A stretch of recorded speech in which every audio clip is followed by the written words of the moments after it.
The phone wouldn't stop vibrating. 47 missed calls on Monday. 63 by Wednesday. By Friday morning, the number hit 103. Every buzz sent a small wave of satisfaction through my chest as I sat in my new apartment, coffee in hand, watching my old company's infrastructure crumble from the outside. 5 days earlier, I'd walked out of Apex Technologies with nothing but a box of personal belongings and a smile that confused everyone who saw it. My manager, Keith Sullivan, had just announced that the senior systems architect promotion, the one I'd been working toward for 3 years, was going to someone else. Not just anyone, Damian Cross, the office favorite who couldn't debug his way out of a paper bag but could charm his way into any room. I'd congratulated Damian with genuine warmth in my voice, shook his hand, smiled at Keith. Then I'd gone to my desk, quietly disabled the automated scripts I'd written that kept our servers running smoothly, documented absolutely nothing in my final reports, and tendered my resignation effective immediately. Nobody saw it coming. Nobody understood what they'd just lost. Before the full story unfolds, there's something worth mentioning. This channel is on a journey to reach 5,000 subscribers, people who appreciate stories about standing up for your worth without burning bridges or losing your integrity. If that resonates with you, the subscribe button is right there. No pressure, just an invitation to be part of a community that values self-respect as much as success. My name is Theodora Vance. Most people called me Thea. At 32 years old, I'd spent the last 6 years at Apex Technologies, climbing from a junior developer to the lead systems architect who basically held the entire backend infrastructure together with custom code and midnight oil. My parents ran a small hardware store in Ohio, the kind where they knew every customer by name and extended credit to families going through hard times. I grew up watching my father fix Mrs. Henderson's lawnmower for free because her husband had just passed, and my mother slip extra batteries into bags for families who couldn't quite afford them. They never made much money, but they made a difference. That upbringing gave me something most people in tech seem to lack, the ability to see people as humans first and resources second. I understood struggle. I understood what it meant to work twice as hard for half the recognition, and I understood exactly when someone was taking advantage of my good nature. Keith Sullivan was taking advantage, and he'd finally pushed too far. The morning Keith announced Damian's promotion started like any other Tuesday. I arrived at the office at 7:30, a full hour before most of the team, to check on the server loads and make sure the overnight batch processes had completed successfully. They had, of course. They always did when I was watching over them. Apex Technologies was a mid-sized software company that provided customer relationship management solutions to about 800 enterprise clients. Our platform wasn't flashy, but it was reliable. Hospitals used it. Banks used it. City governments used it. Downtime wasn't just an inconvenience, it could mean real consequences for real people. That reliability was largely my doing, though you'd never know it from the org chart or the company newsletters. I designed the current architecture 3 years ago when the old system started buckling under increased load. I'd written the monitoring tools that caught problems before they became disasters. I'd created the automated recovery scripts that could bring services back online in minutes instead of hours. I'd trained every new developer who joined the team on best practices and code review standards. My annual reviews were always exceptional. Keith told me repeatedly that I was invaluable and the backbone of the technical team. But when promotion time came around, there was always a reason to wait. Next quarter, next fiscal year, when the big project wrapped up, when the budget was clearer, 3 years of next time. Then Damian Cross joined the company 18 months ago. Damian was, objectively speaking, a decent mid-level developer. He could write functional code. He understood the basics of our stack. He didn't create disasters, but he wasn't exceptional. He wasn't someone who saw 3 steps ahead or who could diagnose a production issue by instinct. What Damian excelled at was visibility. He volunteered for every committee. He spoke up in every meeting, even when he didn't have much to say. He played golf with Keith on Saturdays. He remembered everyone's birthdays. He brought donuts on Fridays. I didn't resent him for that. Office politics was a skill like any other, and Damian had mastered it. What I resented was the assumption that visibility equaled competence and charm equaled capability. 6 months ago, Keith created the senior systems architect position. He pulled me aside after the announcement and said, "Thea, this role has your name written all over it. Get me a roadmap for the Q3 infrastructure upgrade, and we'll make it official." I'd spent the next 4 months designing a complete overhaul of our deployment pipeline: containerization, orchestration, zero downtime deployments. I'd prototyped the entire system on my own time, documented every decision, created training materials for the team, and presented an implementation plan that would save the company roughly $300,000 annually in operational costs. Keith loved it. The CTO loved it. The presentation to the executive team went flawlessly. "This is exactly the kind of strategic thinking we need in a senior architect," Keith had said afterward, shaking my hand. "Let me formalize everything with HR. Should have the announcement by end of month." That was 6 weeks ago. This Tuesday morning, Keith called an all-hands team meeting at 9 o'clock. Unusual, but not unprecedented. I grabbed my coffee and joined the 23 other members of the engineering team in the large conference room. Keith stood at the front, practically vibrating with enthusiasm. "Team, I have some exciting news to share," he began.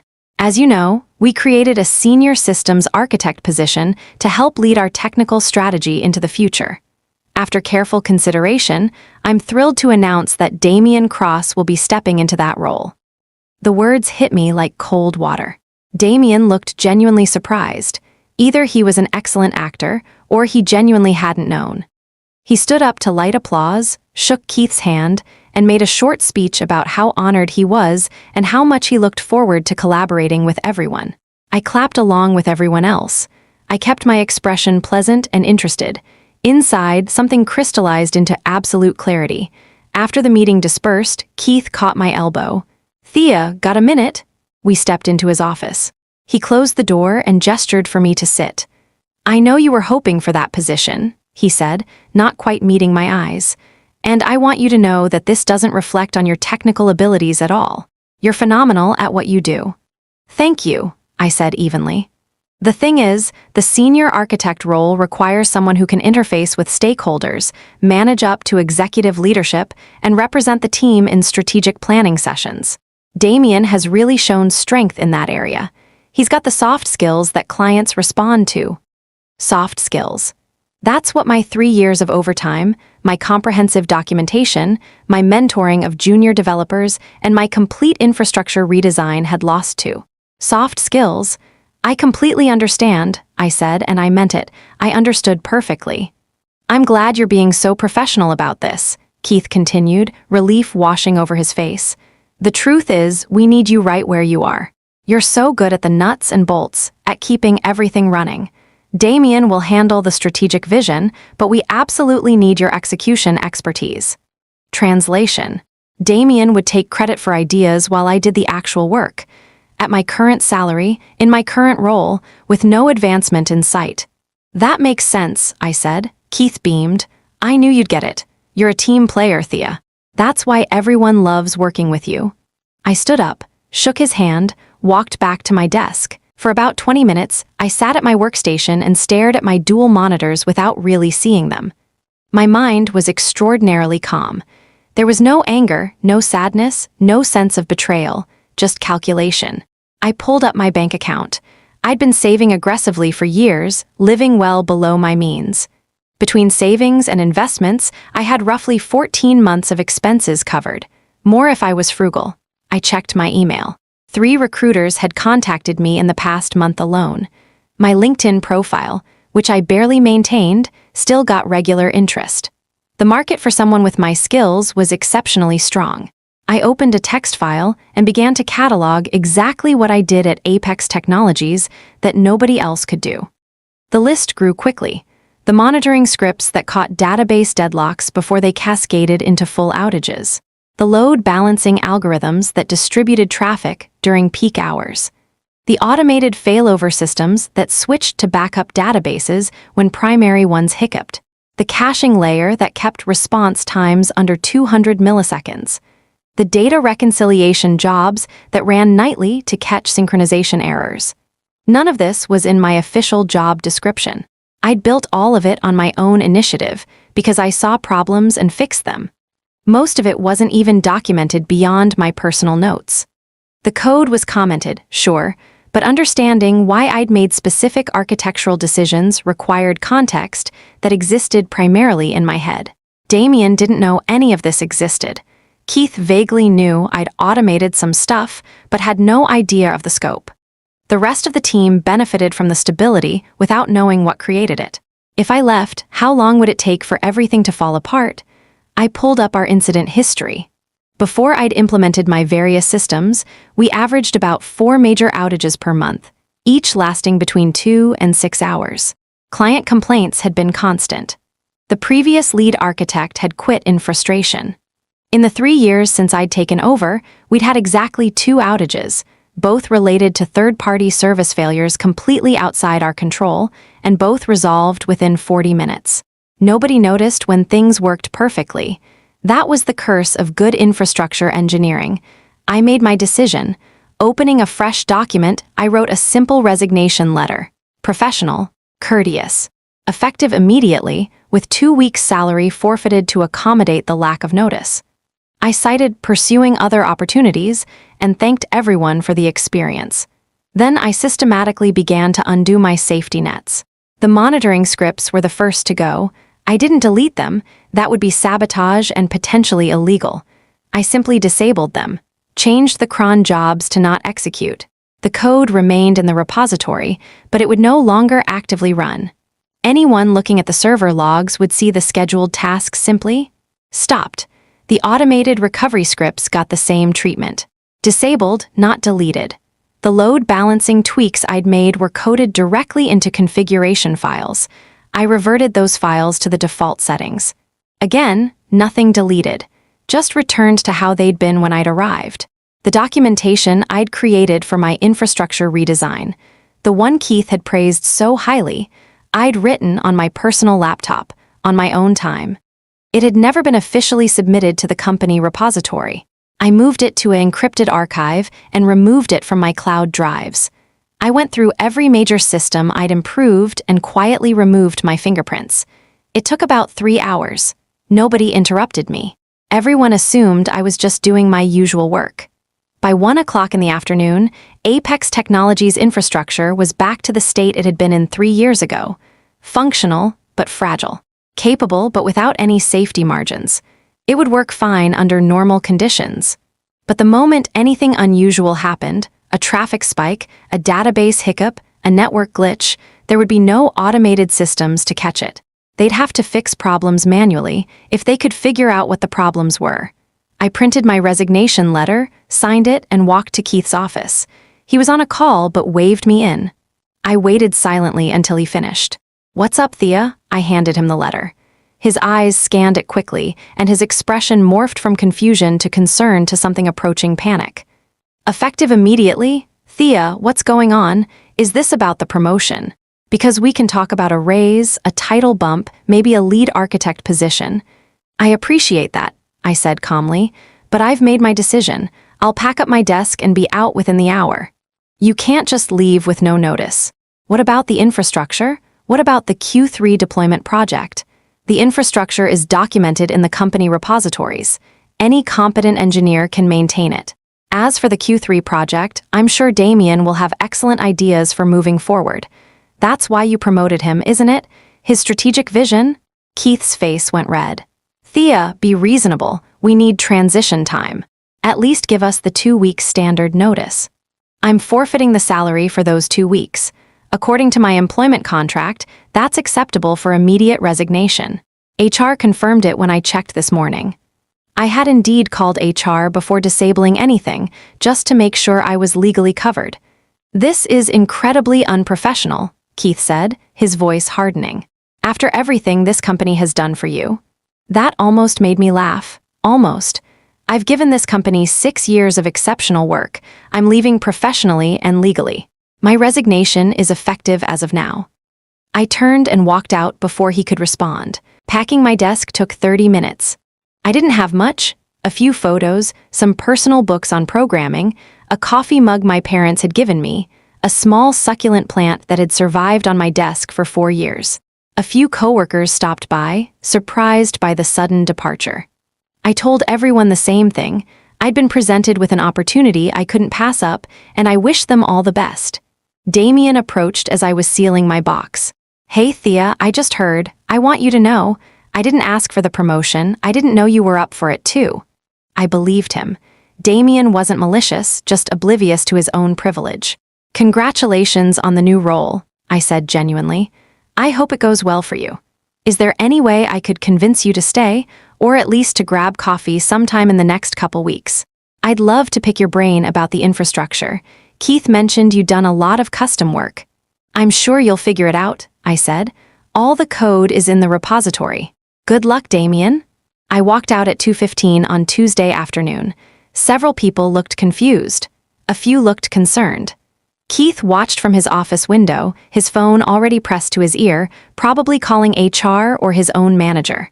The sun was bright outside. The parking lot was half empty, as it always was in the middle of a workday. I loaded my box into my car, sat in the driver's seat, and took a deep breath. Then I turned on the ignition and drove away. The first call came Wednesday morning. "Keith," I let it go to voicemail.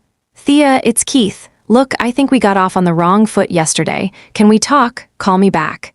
I deleted the message. 3 more calls from Keith came throughout Wednesday. 2 from the HR director, Natalie. 1 from the CTO, Lawrence Morrison, which was unusual. Lawrence barely knew who I was despite the fact that I'd kept his entire technical operation running smoothly. I didn't return any of them. Wednesday evening, I treated myself to a nice dinner at an Italian restaurant I'd always wanted to try but never had time for. I ordered wine. I savored every bite. I went home and slept for 9 hours straight, the best sleep I'd had in months. Thursday, the calls increased. Keith called 6 times, Natalie called 4 times, Lawrence called twice. Then a number I didn't recognize, probably someone else from the company calling from a personal phone. I blocked nothing. I just didn't answer. Thursday afternoon, I went to a coffee shop and updated my resume. I sent it to the 3 recruiters who'd contacted me most recently, along with a note that I was immediately available. All 3 responded within 2 hours. One already had 2 companies that wanted to interview me. Thursday evening, Damien texted me. We'd never texted before, but I'd given him my number once for an on-call rotation. "Hey Thea, really hope you're doing okay. Would love to buy you coffee and chat about the systems when you have time. No pressure." I didn't respond. Friday morning, I woke up to 47 notifications, missed calls, voicemails, text messages, even a LinkedIn message from Lawrence. I made coffee, scrambled some eggs, and sat down to actually listen to a few of the voicemails. Keith's Friday morning message was instructive. "Thea, we're experiencing some technical difficulties and could really use your expertise. I know you've resigned, but I'm authorized to offer you a consulting rate of $200 an hour if you could just help us troubleshoot a few things. Please call me back as soon as possible." $200 an hour. My salary had worked out to about $62 an hour. Interesting how my value had suddenly tripled. Lawrence's voicemail was more direct. "Theodora, this is Lawrence Morrison. We need to speak urgently regarding some systems issues. I'd appreciate a call back today." Natalie's message was professional but tight. "Thea, I understand you've resigned, but we need to schedule an exit interview and discuss some knowledge transfer. Please contact me to arrange a time." Knowledge transfer. That's what they called it when they realized nobody else knew how anything worked. I deleted all the messages and went for a run. Friday afternoon, a recruiter called with an offer to interview Monday morning at a company called Zenith Solutions. They were a competitor to Apex, slightly larger, with a reputation for treating engineers well. The position was Principal Systems Architect, a level above what I'd been denied at Apex. The salary range started at 40% higher than what I'd been making. I scheduled the interview for Monday at 10. Friday evening, as I was making dinner, my phone buzzed with a call from my old desk number at Apex. Someone was calling from my former workstation. That meant someone was sitting at my desk, probably going through my files, trying to figure out what I'd been working on. I let it ring. A text came through from Keith. "Thea, please. We have clients down. People are being affected. I know you care about doing the right thing. Help us out here and we can discuss whatever you want. Name your terms." That message told me everything. Multiple clients were experiencing outages. The automated systems I'd built weren't catching the problems. The team didn't know how to fix issues that my scripts had been resolving invisibly for years. I did care about doing the right thing. That's why I'd built all those systems in the first place, not for recognition or promotions, but because hospitals and banks and city services depended on the platform being reliable. But I'd also done the right thing by myself.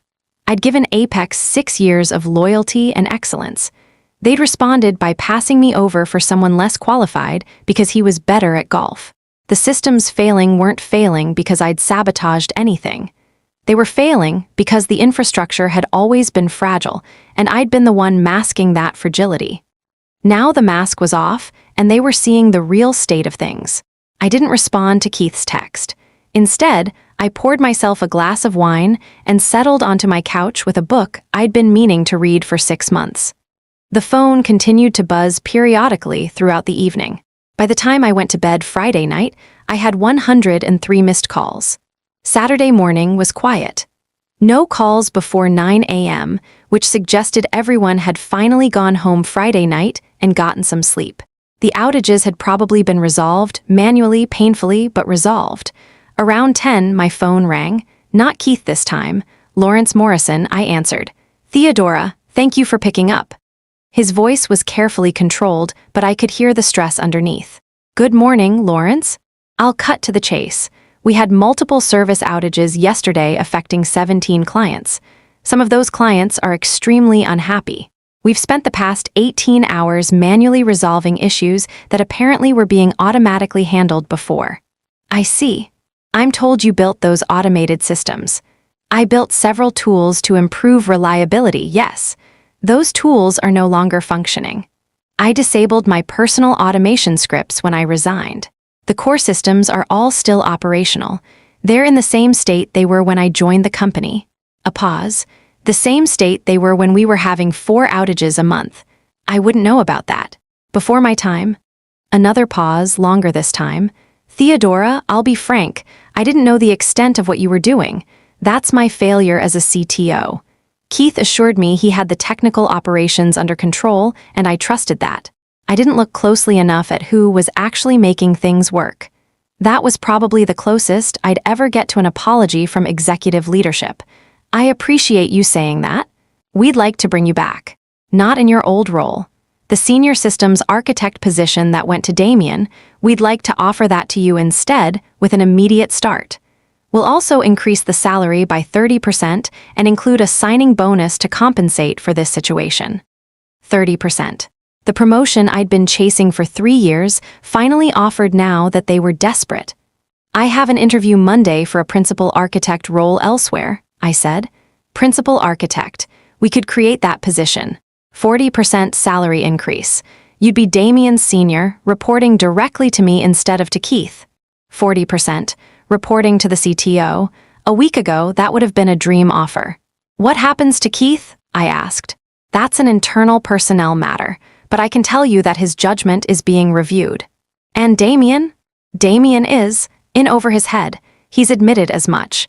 He'd likely move to a project management role where his communication skills would be better utilized. So Damien would land on his feet. Keith would probably get a slap on the wrist but keep his job, and I would come back to clean up the mess, this time with a better title and more money. I need to think about it, I said. I understand. But Theodora, I need an answer by Monday morning. We have clients threatening to leave.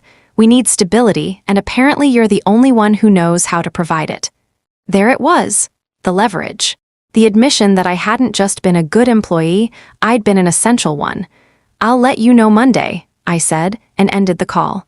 I spent Saturday afternoon making a list. Not a pros and cons list, I already knew what made logical sense. Instead, I listed every time I'd been overlooked, undervalued, or taken for granted at Apex. The time I'd worked through Christmas break to resolve a critical security vulnerability while Keith was in Cabo and didn't even get a thank you. The time I'd trained a new hire who was then promoted above me within a year because he was leadership material. The time my suggestion in a meeting was ignored, then praised when Damien repeated it verbatim 10 minutes later. The time Keith told me I should smile more in meetings if I wanted to be taken seriously by executives. The time I was excluded from a team dinner because they assumed I'd be busy when every male engineer on the team was invited. Small cuts. Death by 1,000 paper cuts. None of it actionable, none of it dramatic enough to complain about. But cumulatively, it painted a picture of a workplace that would never truly value me no matter what title they offered. Sunday, I drove to my parents' house for dinner. My mom made pot roast. My dad asked how work was going and I told them I'd quit. Good, my dad said immediately. That place never appreciated you. My mom nodded. You've been looking tired for years, honey. What's next?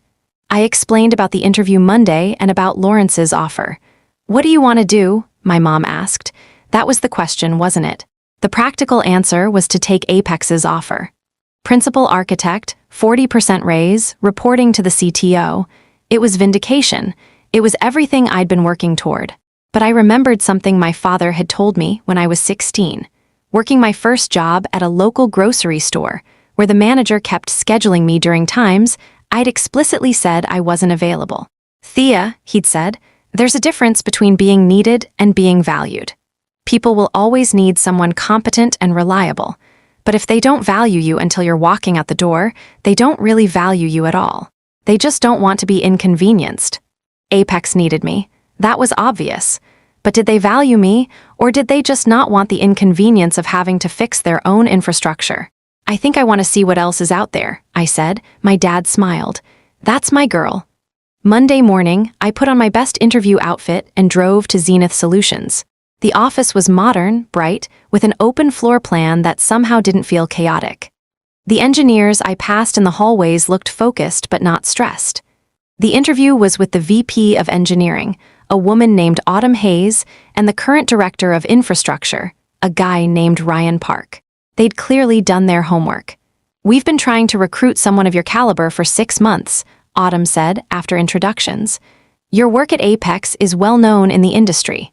Their reliability metrics improved dramatically during your tenure. Thank you, I said, surprised. I didn't think anyone outside the company tracked that. We checked, Ryan added with a smile. Publicly available uptime data.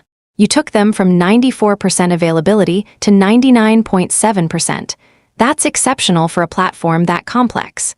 The interview lasted 2 hours. We talked about architecture philosophy, about building resilient systems, about technical debt, and how to manage it. We discussed their current challenges, scaling to meet growing demand, modernizing legacy components, improving deployment frequency. It felt like talking to peers who understood the work. Not people who saw engineering as a mysterious black box, but people who'd been in the trenches themselves. I'll be honest, Autumn said toward the end. We heard through the grapevine that you left Apex last week. We moved up this interview because we didn't want to miss the opportunity. We're prepared to make an offer today if there's mutual interest. I'm definitely interested, I said. Ryan and Autumn exchanged a glance. Principal systems architect, as discussed. The salary is $190,000 base, plus a 20% annual bonus target, plus equity. 4 weeks PTO. Full remote option 2 days a week. We'd want you to start in 2 weeks if possible. $190,000. That was 58% more than I'd been making at Apex. The equity alone was probably worth more than the signing bonus Lawrence had vaguely mentioned. I do have another offer on the table, I said carefully. From my previous employer. They've asked me to return in a senior role. Autumn nodded. That's not surprising. Can I ask what's making you hesitate about returning? I chose my words carefully. I'm not sure the culture there is one where I can grow long-term. Culture matters, Ryan said. For what it's worth, our retention rate for senior engineers is over 90%. People tend to stay because they feel valued, not just needed. Valued, not just needed. My father's words echoed. Could I have until end of day to decide? I asked. Absolutely, Autumn said. Take the time you need. I sat in my car in Zenith's parking lot and called Lawrence Morrison. Theodora, he answered immediately. Have you made a decision? I have. I appreciate the offer, but I'm going to decline. Silence. May I ask why? We're offering you everything you asked for, everything you've earned. You're offering it now because you have to, not because you want to. There's a difference. That's not entirely fair. I genuinely didn't understand your contributions until this crisis. Now I do.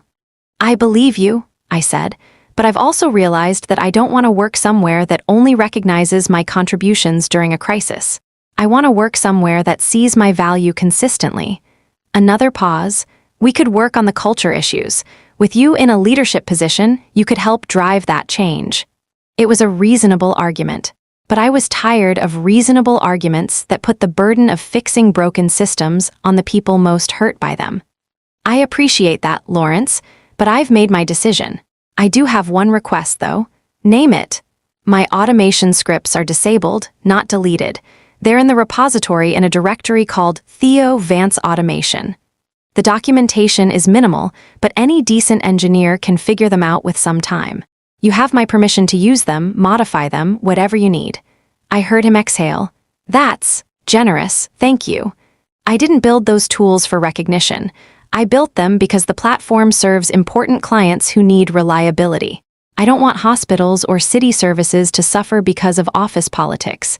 For what it's worth, Theodora, I'm sorry, you deserved better from us. I did, I agreed, but I'm finding better now. Good luck, Lawrence. I ended the call and immediately dialed Zenith Solutions.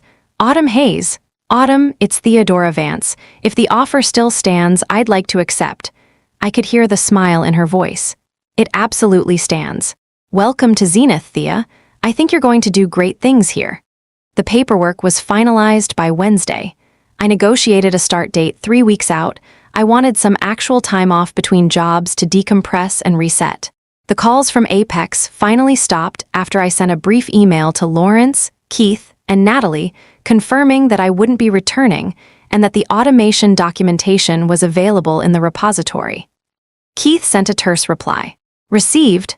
Natalie sent a professional note about exit paperwork and final paycheck details. Lawrence sent something different. Thank you for the documentation and for your years of service. I mean it when I say we failed to recognize what we had. I hope your next role appreciates you the way we should have. If you ever need a reference, don't hesitate to reach out. It was a small gesture, but it meant something. Damien sent a text. Heard you're not coming back. Totally understand. I'm actually moving to a PM role. Turns out I'm way better at managing people than systems. Thanks for being cool about everything. You're going to kill it wherever you end up. I replied to that one. Thanks, Damien. Good luck with the PM role. I think you'll be great at it. And I meant it. Damien wasn't the villain in this story. He was just a person who'd been given an opportunity he wasn't qualified for by a manager who valued the wrong things.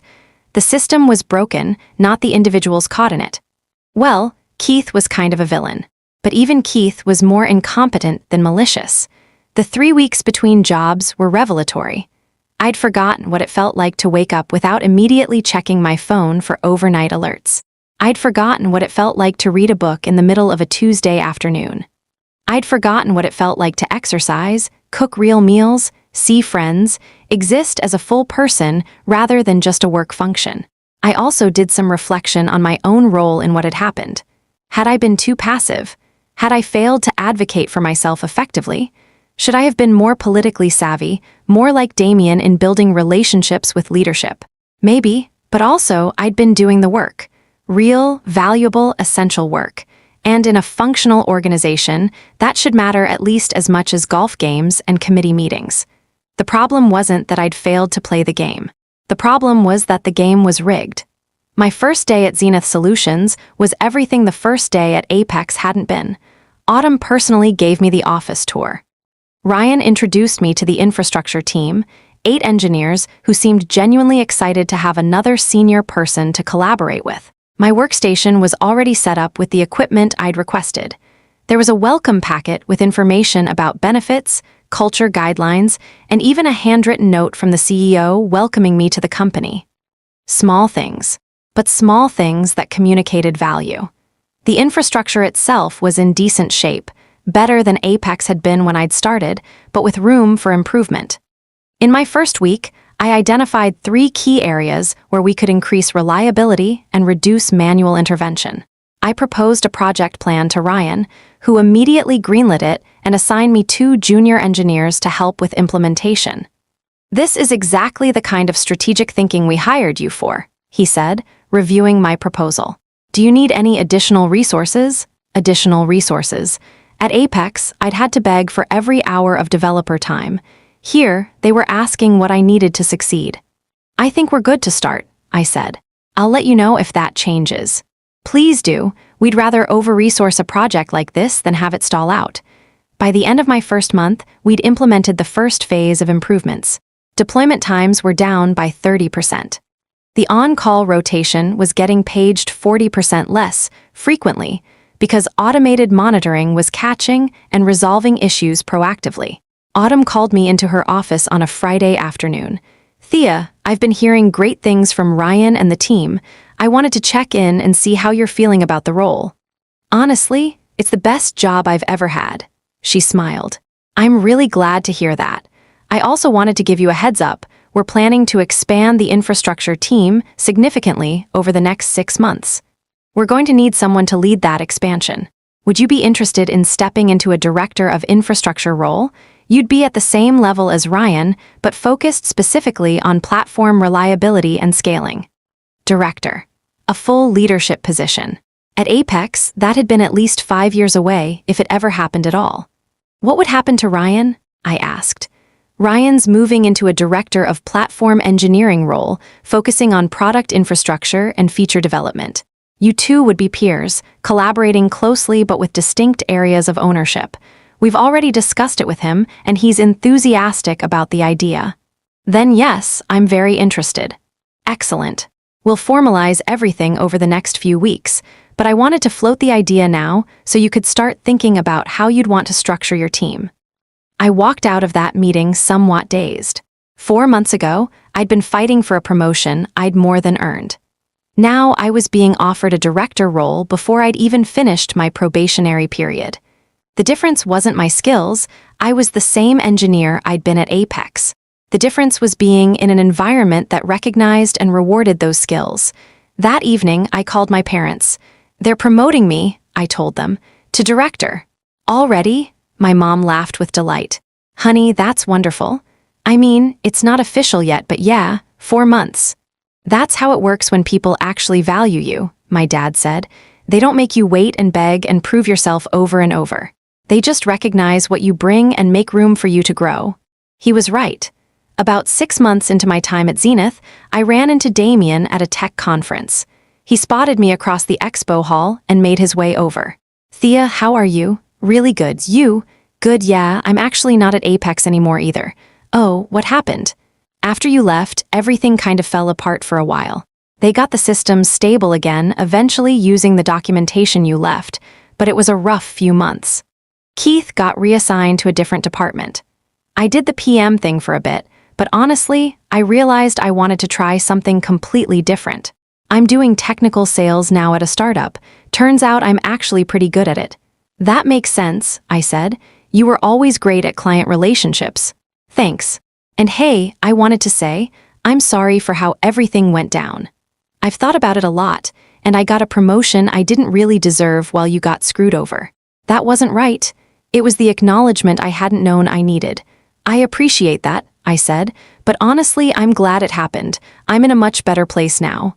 "I heard you're at Zenith. That's a great company." "It really is." We chatted for a few more minutes, then parted ways. There were no hard feelings. Damien had been a symptom, not the disease. 2 years after leaving Apex, I was a VP of infrastructure at Zenith. The company had gone public, and the equity I'd been granted was worth enough to fully pay off my student loans and make a down payment on a house. More importantly, I led a team of 43 engineers across 3 continents. We'd built one of the most reliable platforms in the industry. We were regularly cited in case studies about engineering excellence. I was invited to speak at conferences, to write articles, to mentor other technical leaders. Everything I'd wanted to achieve at Apex, I'd achieved elsewhere. And I'd achieved it faster because I was in an environment that valued growth over politics. I still thought occasionally about that Tuesday morning when Keith announced Damien's promotion. About the moment of decision when I chose not to fight for scraps, but to find somewhere that would offer me the full meal. It was the best professional decision I'd ever made. Not because of revenge or vindication, though there was a small satisfaction in proving my worth elsewhere, but because it taught me that loyalty should flow both ways. That being needed isn't the same as being valued. That sometimes the most powerful thing you can do is simply walk away from people who don't appreciate what you bring. I thought about the 103 missed calls. The desperation of people who'd taken my contributions for granted, suddenly realizing what they'd lost. I'd never answered those calls, and I'd never regretted that decision. The servers I'd stopped maintaining eventually got fixed, not by me, but by new engineers who were probably more expensive and less familiar with the systems. The company survived, though diminished. The clients who depended on the platform found alternatives or suffered through the instability. None of that was my responsibility. My responsibility was to myself, to my career, my growth, my well-being, to the team I now led and the culture I was helping to build, to being the kind of leader I'd wished I'd had at Apex. On the second anniversary of my departure from Apex, my team threw me a surprise celebration. They'd made a ridiculous cake with frosting that read 2 years of not answering their calls, because I'd apparently told that story enough times that it had become team lore. Speech, someone called out. I laughed. Okay, brief speech. 2 years ago, I was in a job where I was essential but invisible, where I did my best work and watched other people get credit and opportunities. I was loyal to a fault, and that loyalty was never reciprocated. The room was quiet now. Walking away from that was terrifying, but it taught me something crucial. Your value doesn't change based on whether people recognize it. What changes is whether you're in a place that allows that value to flourish or a place that suppresses it. I looked around at my team, people I'd hired, mentored, fought for. I'm in a place now where value is recognized, where hard work leads to growth, where loyalty flows both ways, and I'm committed to making sure every single person on this team feels that way too, because nobody should ever have to choose between their self-respect and their career. The room erupted in applause. Later that evening, as I was packing up to head home, I found myself thinking about Keith, about Damien, about Lawrence, about all the people who'd been part of that chapter of my life. I didn't hate any of them, I didn't wish them ill, but I didn't miss them either. I'd built something better, something that was mine in a way that Apex never could have been. My phone buzzed. A text from Autumn. Dinner next week. Want to discuss the Q4 strategy and also float an idea about you taking on cloud infrastructure too. No pressure, just curious if you'd be interested in expanding your scope. I smiled and typed back, absolutely, let's talk. This was what it looked like when someone valued you, when opportunities were offered, not begged for, when growth was encouraged, not gatekept. I shut down my laptop, turned off my office light, and headed home. The servers would be fine overnight. The automated systems would catch any issues. The on-call rotation was staffed with competent engineers who knew how to handle problems. Everything worked smoothly because we'd built it to work smoothly, and because we'd built a team culture where people wanted to do excellent work. I'd learned a lot in the 2 years since I'd walked out of Apex Technologies. I'd learned that being irreplaceable in one place just means you're trapped. Being valued means people want to help you grow beyond your current role. I'd learned that the best revenge isn't sabotage or public callouts. It's building something excellent somewhere else and never looking back. And I'd learned that 103 missed calls from people who'd taken you for granted is actually a very satisfying number. I never called them back. I never needed to. If this story resonated with you, if you've ever been the one keeping things running while someone else got the spotlight, or if you believe that knowing your worth is the first step to finding where you're truly valued, that subscribe button is still there. This channel is built for people who understand that self-respect and success aren't opposing forces. They're the same thing. Thanks for being here. Thanks for listening. And thanks for being part of a community that values substance over performance. Now go build something excellent, and never settle for being needed when you could be valued instead.